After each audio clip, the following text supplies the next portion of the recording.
कि ईरान ने भी अमेरिकी हमले की स्थिति में पलटवार की पूरी तैयारियां कर ली है। ईरान के विदेश मंत्री अब्बास अरागची ने कहा है कि अगर अमेरिका ईरान पर हमला करता है तो ईरान तुरंत मध्य पूर्व में अमेरिकी ठिकानों पर हमला करेगा, अपना जवाब देगा। और ये जवाब तब आया है जब एक बड़ी बैठक ओमान में हुई और उसके बाद दोनों देशों की तरफ से दोबारा से एक तरफ से चेतावनी दी गई है कि अगर कोई भी एक दूसरे पर हमला करेगा तो फिर उसका रिस्पॉन्स बहुत ज्यादा घातक होगा।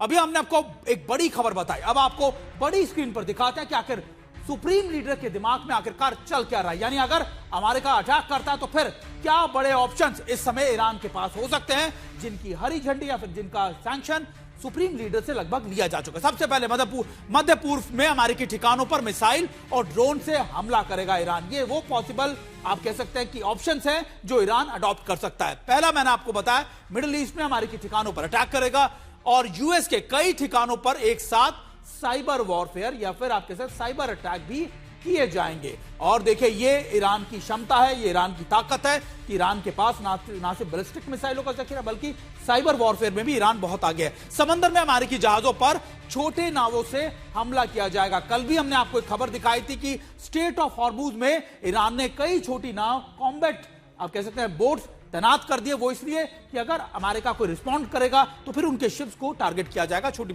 पनडुब्बियों से और टॉर्पीडो से, मिसाइलों से अमेरिका के बेड़े पर अटैक किया जाएगा। यानी करीबन 12 शिप है इस समय अमेरिका के जो इस समय ईरान के आसपास हैं, उन शिप्स को टारगेट किया। स्ट्रेट ऑफ हॉर्मुज में नाकेबंदी, जिससे बढ़ेंगे तेल की कीमतें। यानी ईरान को छेड़ने का मकसद आप कह सकते हैं मतलब यह भी होगा कि आप पूरे दुनिया के अंदर तेल के इकोसिस्टम्स को डिस्टर्ब कर दे। अमेरिका, ब्रिटिश, फ्रांसीसी, जर्मनी जहाजों पर भी आप कह सकते हैं आवाजाही इसमें इससे रोड़ा आएगा या फिर आप इसे कह सकते हैं इसमें थम जाएगी, बैरिकेडिंग हो जाएगी। ईरानी समर्थक समूह मध्य पूर्व में यूएस के खिलाफ शुरू करेगा सक्रिय अभियान।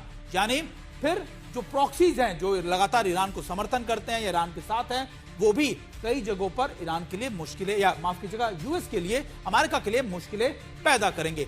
यानी हम आपको वो सारे बड़े ऑप्शंस बता रहे हैं एलईडी स्क्रीन पर, जो आपको समझाने के लिए काफी है कि आखिरकार अगर स्थिति बनी तो फिर कैसा होगा माहौल, क्या ईरान के पास ऑप्शन और कैसे ईरान पलटवार के लिए तैयार। अब आपको दूसरी बड़ी खबर या फिर आप यूं कहें कि दूसरी बड़ी तस्वीर भी आपको दिखाते हैं। अमेरिकी राष्ट्रपति ट्रंप के विशेष दूत स्टीव विटकॉफ और ट्रंप के दामाद जैरेड कुशनर ने अरब सागर में मौजूद एयरक्राफ्ट कैरियर अब्राहम लिंकन का दौरा किया है और यह दौरा उन्होंने तुरंत नेगोशिएशन मीटिंग खत्म करने के बाद किया।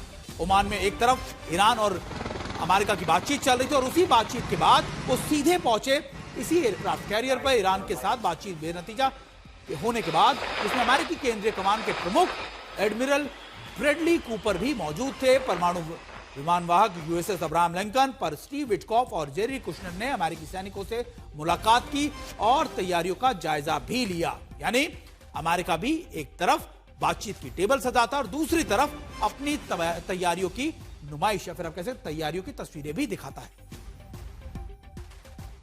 अब इस वक्त एक और बड़ी खबर आ रही है कि पश्चिमी एशिया में जहां पर ओमान में अमेरिका ने ईरान के खिलाफ युद्ध की बड़ी तैयारियां शुरू कर दी है। अमेरिका ने ओमान के स्थित अपने एयरबेस पर पैट्रियट डिफेंस सिस्टम्स भी तैनात कर दिए। इससे अमेरिका का एक और बड़ा कदम माना जा रहा है। और आप देखिए कि अमेरिका ने कई जगहों पर इस तरीके के अपने पैट्रियट मिसाइल्स की तैनाती पिछले आप कह सकते हैं 15 दिनों में बहुत तेजी से की है।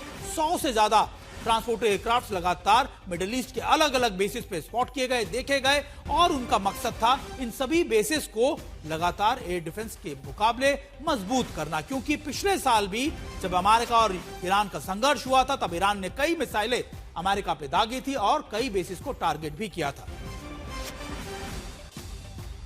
अब आपको बड़ी स्क्रीन पर लिए चलते हैं और एलईडी पर आपको दिखाने की कोशिश करते हैं कि आखिरकार जो सैटेलाइट तस्वीरें इस समय आई हैं या फिर आप कह सकते हैं कि कहां पर है ये ओमान का बेस, जहां पर ये पैट्रियट मिसाइल्स की तैनाती का एक नया आप कह सकते हैं कि तस्वीरें सामने है। पैट्रियट मिसाइल के डिफेंस सिस्टम की तैनाती की गई है। दरअसल इसकी जो रेंज है वो करीबन 70 से 100 किलोमीटर की है लगभग, आप मानिए। और ये इसलिए होता है कि अगर कोई बैलिस्टिक मिसाइल इस तरफ आ रही हो अमेरिकी बेसिस की तरफ तो ये रिस्पॉन्ड करते हैं। रेडार जो इसके अंदर होते हैं वो उनको ट्रैक करता है और उसके बाद मिसाइलें दागी जाती हैं और मिसाइलों से अटैक कर निष्क्रिय किया जाता है। और ये आपको याद होगा, ये कुछ ऐसी मिसाइलें यूक्रेन को भी दी गई थी और लगातार अमेरिका ने इन्हीं मिसाइलों की तैनाती खासतौर पर अब इन इलाकों में भी की है। और जब ईरान के साथ, माफ कीजिएगा, इजराइल के साथ संघर्ष चल रहा था, जब हूती लगातार अटैक कर रहे थे, तो कुछ ऐसी ही चीजें लगातार इजराइल को दिए जाने की भी बातें सामने आई थी। यानी अब अमेरिका जो है वो अपने बेसिस को सुरक्षित रख रहा है और शायद यही वजह है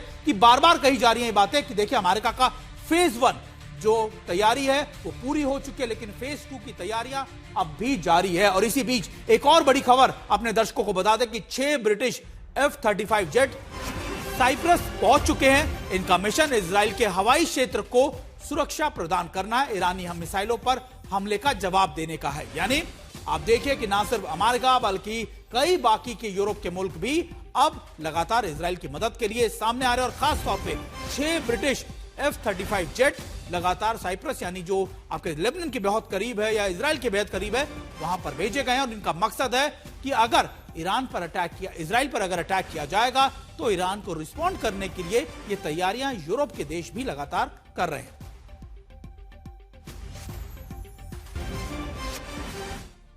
और हमारे साथ हमारे दोनों खास मेहमान जुड़े हुए हैं। हमारे सबसे पहले मैं जैदी साहब का रुख करता हूं। जैदी साहब, बातचीत तो देखिए अब तक क्या उसका कंक्लूजन निकला है, सफल हुई ना सफल हुई, अभी सेकंड फेज की बातचीत के बारे में कोई कंक्लूजन नहीं हुआ, लेकिन यह जरूर है कि दोनों ही मुल्क, चाहे वो अमेरिका की बात कर लीजिए, ईरान की बात कर लीजिए, तैयारियों में उसी तरीके से जुटे हुए हैं जो पिछले हम 2 हफ्ते से देखते आ रहे हैं। बिल्कुल, तैयारियां दोनों तरफ हैं और मैं समझता हूं सुमित भाई, ये जो टेबल टॉक हैं इनके जरिए बहुत ज्यादा मसले का सॉल्यूशन निकलते हुए नजर नहीं आ रहा है। और जो लड़ाई है वो और लड़ाई की जो तैयारियां हैं वो अपने चरम पर हैं। अमेरिका का और सेंटकॉम के कमांडर और उस वहाँ पे मौजूद होना, एक तरीके से ईरान को एक पैगाम दिया गया है कि हम ताकत का रास्ता अपनाएंगे और ईरान बहरहाल किसी भी ताकत से, अमेरिका के किसी भी डराने और धमकी में पिछले 47 साल से नहीं आया और आइंदा भी मुझे नहीं लगता कि ईरान इस डरने और डराने से और धमकाने से, अपने उसूलों से और अपनी खुददारी से, अपनी खुदमुख्तारी से पीछे हट जाएगा। ये 47 साल में दुनिया को ईरान ने बता दिया है कि हम अपनी खुदमुख्तारी और सवर्निटी और जो हमारी रियासत को चलाने के उसूल हैं, हम उनसे पीछे नहीं हटेंगे। और इस क्षेत्र में उन्होंने बहुत सारी कुर्बानियां दी हैं, बहुत सारी उन्होंने कुर्बानियां पेश की हैं और इसका प्राइस उन्होंने दिया है। मुझे नहीं लगता कि इब्राहिम लिंकन के तैनात होने से या इस तरह की, जिस तरह से ये फोर्सेस तैनात हो रही हैं, इससे ईरान घबरा जाएगा, बल्कि ईरान की जो कौम है और ईरान की जो लीडरशिप है उसने भी ये ठान लिया है कि हमें अमेरिका की किसी भी थ्रेट का मुकाबला करना है। और उन्होंने दुनिया को भी पैगाम दे दिया है। पिछले हफ्ते सुप्रीम लीडर ने अपनी तकरीर में बोला है कि ये युद्ध जो अमेरिका हम पे थोपना चाहता है, हमारी सॉवरेनिटी के ऊपर जो हर्फ है, हम अपने उसूलों की खातिर कुर्बानियां जरूर देंगे, लेकिन दुनिया याद रखे कि हम इन अपनी सॉवरेनिटी को बचाने के लिए, अपनी खुद मुख्तारी को बचाने के लिए सब कुछ करने के लिए तैयार है। लेकिन दुनिया ये ना भूले कि अगर उसने दुनिया को नहीं रोका तो फिर क्षेत्र की लड़ाई हो जाएगी। बिल्कुल जैदी साहब, देखिए पूरे क्षेत्र में ये लड़ाई फैलेगी, ये बात आप बिल्कुल सही कह रहे हैं। संजय कुलकर्णी सर, जैसा जैदी साहब बता रहे कि देखिए 47 साल में तो ईरान कभी नहीं झुका और ईरान अब भी ऐसा नहीं है कि झुक जाएगा। ईरान लगातार मिसाइल, बैलिस्टिक मिसाइलों के बारे में जो शर्तें रखी गई थी सिरे से खारिज कर दिया ईरान ने उनको, उनके ऊपर तो बातचीत ही नहीं होगी, नेगोशिएशन है, बातचीत हो सकती है न्यूक्लियर प्रोग्राम को लेकर, इसके अलावा कोई बातचीत नहीं होगी। लेकिन अगर इसी तरीके से दोनों मुल्क अड़े रहे, इसी तरीके से अगर अमेरिका अपनी जो मसल्स पोस्चरिंग करता रहा, तो क्या आपको लगता है कि बातचीत की टेबल आगे बढ़ सकती है? ये सेकेंड राउंड की बातचीत हो पाएगी? सुमित जी, बहुत बहुत धन्यवाद। मैं मानता हूं जैदी साहब जो कह रहे हैं कि ईरान एक पुरानी सभ्यता है और उस सभ्यता का अस्तित्व होता है और उस अस्तित्व को मिटाना बहुत बहुत कठिन है, नामुमकिन ही समझा जा सकता है। लेकिन अमेरिका प्रयास कर रहा है कि किस प्रकार से शक्ति के प्रदर्शन के द्वारा शांति लाई जाए। मकसद तो शांति का है, पर लेकिन इजराइल जो है उसको ये लगता है कि उसके अस्तित्व पे जरूर आज आएगी। और आज इसलिए आएगी क्योंकि जिस प्रकार से क्रमशः मिसाइल जो आज ईरान के पास हैं, जिनकी तकरीबन रेंज 2000 किलोमीटर उसका वॉरहेड तकरीबन 1500 hypersonic missile, north Korean missile के ऊपर उसका, मतलब उनके पास काफी कुछ आज के तारीख में है। और जो बातचीत जो हो रही है वो न्यूक्लियर को लेकर के हो रही है, और अमेरिका चाहता है कि मिसाइल्स को भी इस दायरे में लाया जाए। ईरान का मानना है कि ये बातचीत मिसाइल्स पे नहीं होगी, बातचीत होगी न्यूक्लियर इंस्टॉलेशन के ऊपर, बिल्कुल न्यूक्लियर के ऊपर हो सकता है कि ईरान, मुझे लगता है कुलकर्णी सर, लेकिन ऐसा लगता है कि देखिए ज्यादा दिक्कत अमेरिका से ज्यादा इजराइल को है। इजराइल ये प्रेशर डाल रहा है कि देखिए मिसाइल का ऑप्शन इंक्लूड किया ही जाए, इसके बिना बातचीत नहीं हो पाए। अब आपको एक और बड़ी खबर आपको बताते हैं कि देखिए एक तरफ तो अमेरिका लगातार अपनी साइकोलॉजिकल प्रेशर डाल रहा है, वहीं दूसरी तरफ ईरान ने भी कुछ ऐसी ही तस्वीरें जारी की। ईरान ने अब एक ऐसा वीडियो जारी किया है जिसमें 2025 में इजराइल में चल रहे 12 दिन के संघर्ष में या जंगी संघर्ष में उन फाइटर पायलट्स की कुछ तस्वीरें साझा की हैं, जिसमें उन लोगों ने ईरान पर अटैक किया था, या ईरान ने रिस्पॉन्ड किया था इजराइल को। कुछ ऐसे ही साइकोलॉजिकल आप कह सकते हैं कि प्रेशर अब ईरान भी डालने की कोशिश कर रहा है। ईरान भी कुछ ऐसी तस्वीरें साझा कर रहा है जिसमें उसके फाइटर पायलट्स ने लगातार इजराइल पर अटैक किया हो या इजराइल को रिस्पॉन्ड किया हो। और इसी से जुड़ी एक और बड़ी खबर अपने दर्शकों को बता दें कि अमेरिका ईरान तनाव के बीच यह खबर आ रही है कि अमेरिका विमान महासचिव अब्राहम लिंकन और उसका स्ट्राइक ग्रुप ईरान से महज 700 किलोमीटर की दूरी पर ही है। ये पीछे नहीं हटा, यहां से जाने में कोई संकेत अब नहीं दिख रहे। माना जा रहा है कि अमेरिका ईरान पर हमला करता है तो अब्राहम लिंकन से ही उस युद्ध की, या फिर आप कह सकते हैं उस ऑपरेशन की शुरुआत की जाएगी। और ईरान पर दबाव डालने के लिए अब भी इसको ओमान के आसपास ही तैनात किया है, यानी अब भी ये उस ऑपरेशनल एरिया में है जहां पर लगातार ईरान पर प्रेशर डालने की अमेरिका पूरी कोशिश कर रहा है।